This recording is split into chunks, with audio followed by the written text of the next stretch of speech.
So our next producer coming up, she's a rising star in this company. She's been here about 4 months now. And the majority of her success that she has is on travel trips, where she gets to pick anywhere in the country that she wants to go, and she gets to work that market because we have leads all over the country. Start thinking about where you might want to go and take some tips on how to have a successful travel trip with Miss Casey Traut. Hi, you guys. How are you doing?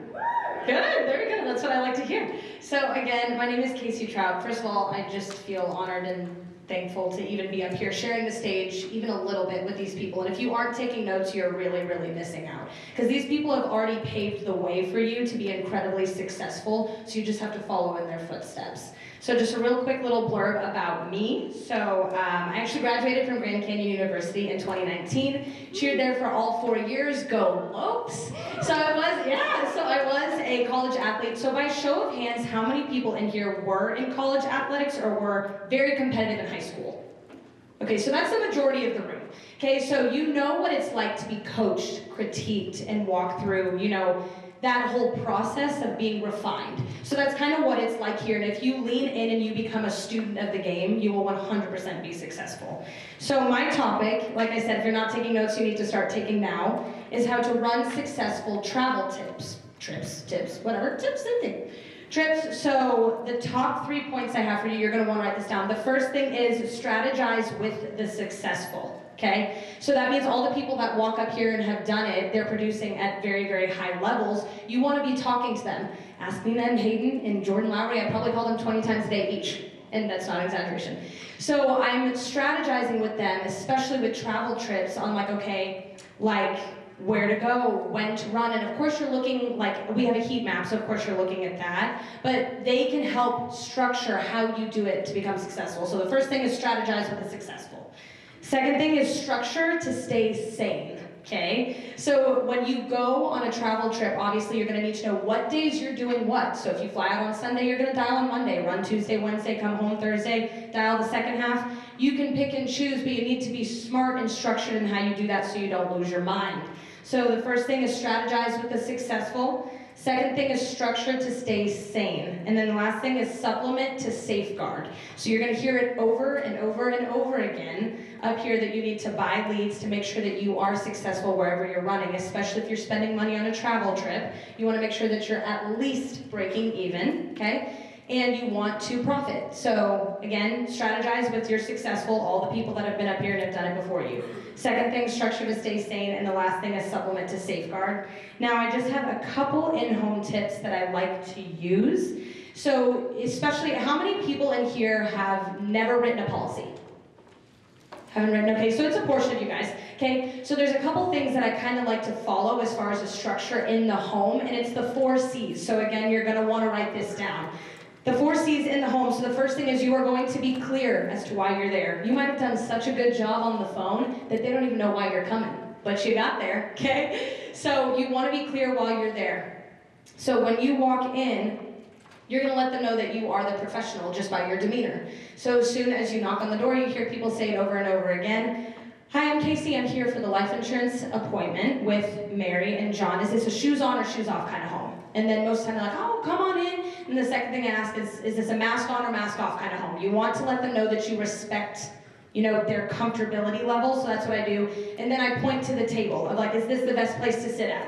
So I'm already walking over there, I'm leading them to where business happens, the table. Business does not happen on the couch, that's where friends sit, and that's where checks are not. You do not get the routing and account number at that point, okay? So the first thing is you are clear as to why you are there. The second C is concise. Do not over-explain. They already kind of get the gist, obviously help them understand, but you don't need to over-talk the situation, okay? So what you need to say, you can do it in providing strong strategic pauses. So if I go over and over and I'm talking like this, and this is what you want to get, blah, blah, blah, you're not going to listen to me. But if I pause like this, saying, Mary, what check do you want to leave to Susan so she doesn't have to pay for your funeral and final expenses?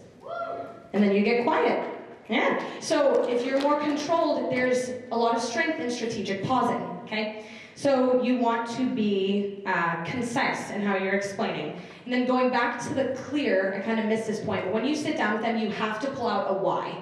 You have to get their why. It has to be an emotional, this is an emotional sale. So if they don't have a strong enough why of like, kind of just wanted to leave money, you've got to pull that out of them. Okay, so why do you want to leave money?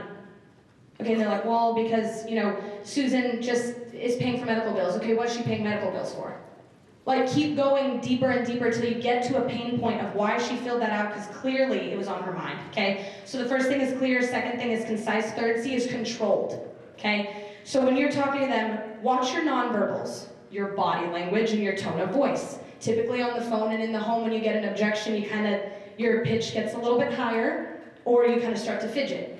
They notice those things, okay? So make sure you're watching your nonverbals, your body language. If they give you an objection, don't change your body language. Be like, perfect, just like you would on the phone. Totally understand. I want to think about it. Totally get that. So while you're thinking about it, and then you roll into it, be like, okay, so is it like, do you understand what this would actually do for your family?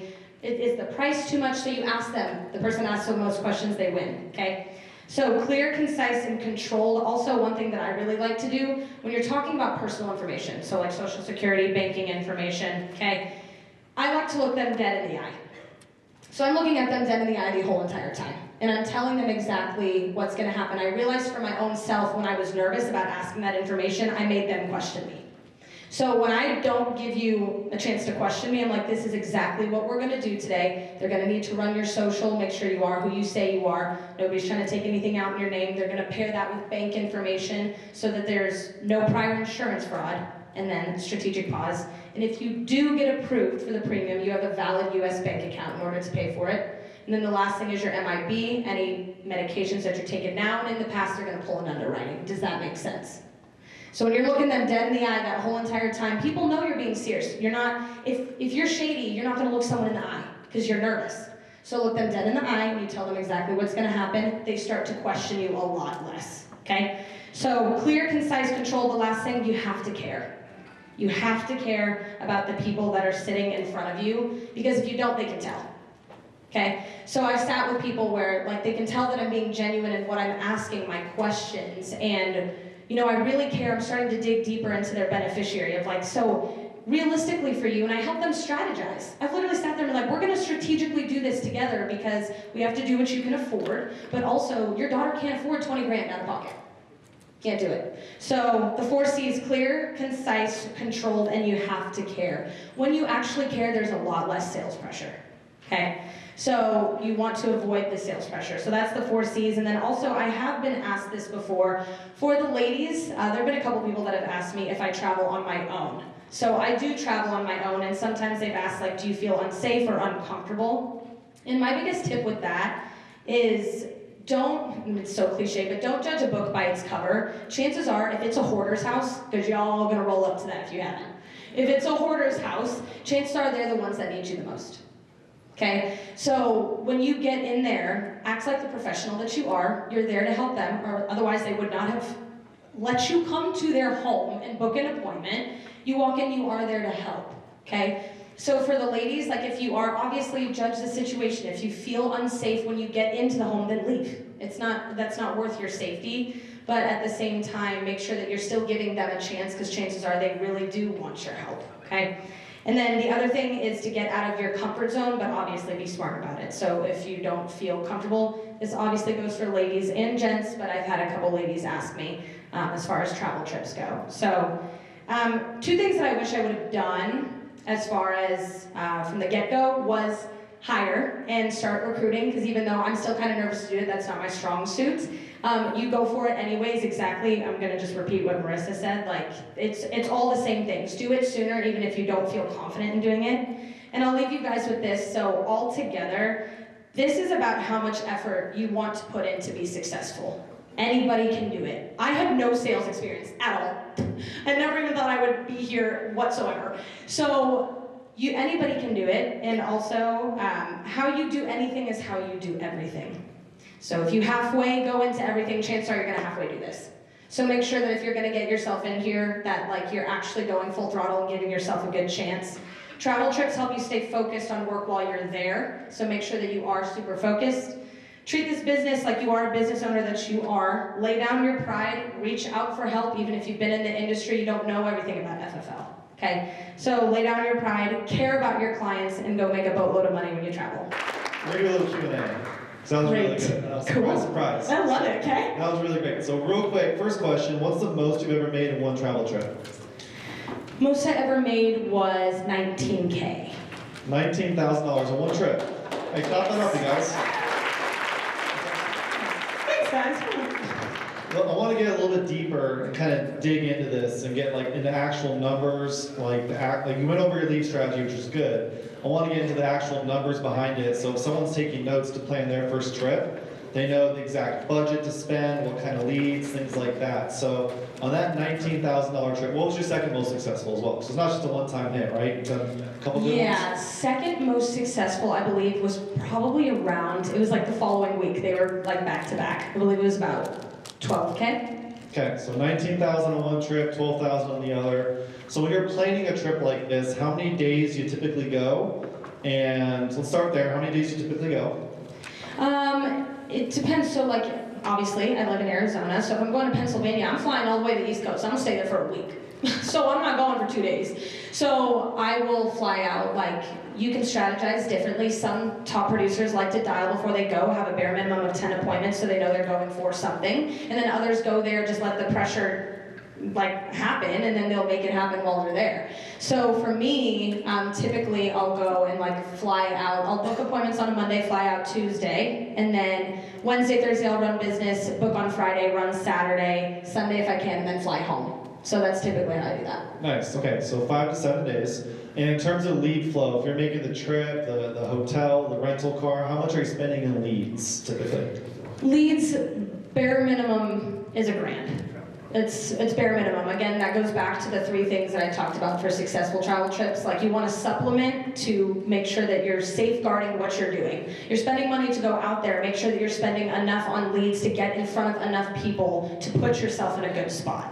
So at least $1,000, anywhere between $1,000 to like $1,700. Nice. Okay, so $1,000 to $1,700 on leads. And what kind of lead types are you working? Are you just working one specific lead type, or getting a mix of everything? Talk us through what you're looking for in the CRM, Facebook leads, talk us through that. Yeah, so it kind of depends on the travel trip. I've done a little bit of everything, and I would encourage you, because at first I was nervous to dial mortgage, and I was like, man, these people are so much more intimidating, and it's not. So I ran a little bit of everything. Aged mortgage, new mortgage, final expense, like the actual like bang bang happy agent. I know if you haven't been with us, you don't know what that is, but those are like Facebook people that you buy leads from. And then the CRM, which is the instant internet life leads, new internet life leads. I really just kind of work everything. Whatever I can get my hands on, that person's a lead that I can get in front of. Nice. All leads are good leads, right? All leads are good. Mix of all different lead types. You stack up and put the odds in your favor. Do you go back to the same places over and over again so you can keep working the same leads, or do you just go one time and say, now I'm out? I would say it depends on how successful you are. Like, I've been to places where other people really succeeded and I didn't do that great, so I would talk to like people that were like my coaches and mentors. They're like, don't go back. I was like, yeah, right, don't do that. So I was successful in Pennsylvania, so I went back 3 times in 1 month. So, but I was like that. I knew that I was doing well out there. So yes, I will go back to the places that I'm doing well, but I'm also trying out new areas to see like where, obviously trying to build an agency where I can hire, where people can actually go work and make money in their own backyard. Why would I just do it? Like, I would want to hire them to do it too. Awesome, perfect. So 1,000 to 1,700 on leads, 5 to 7 days, with at least 2 of those being dial days. The rest of the time you're out in the field. All different lead types. And you think anyone can do that, or you think you're super special and it's only you? No, y'all, listen. Nah, I did not think I was going to get into sales. I have never done it before. You do not need to be special. You do need to work really hard and be a student of the game. Again, so like, with that, be coachable. Ask a ton of questions. I don't care how old you are. I don't care if you're 55 and you're asking me questions. I'm 24. Like, just know that the people ahead of you that brought you into it know what they're talking about. So as far as like that goes, no, I'm not special by any means at all, but I want it to be good so bad. So I'll ask so many questions to make sure I know, because what I don't know will hurt me and my clients in the field. Awesome job, guys. Clap it up for Casey Traut.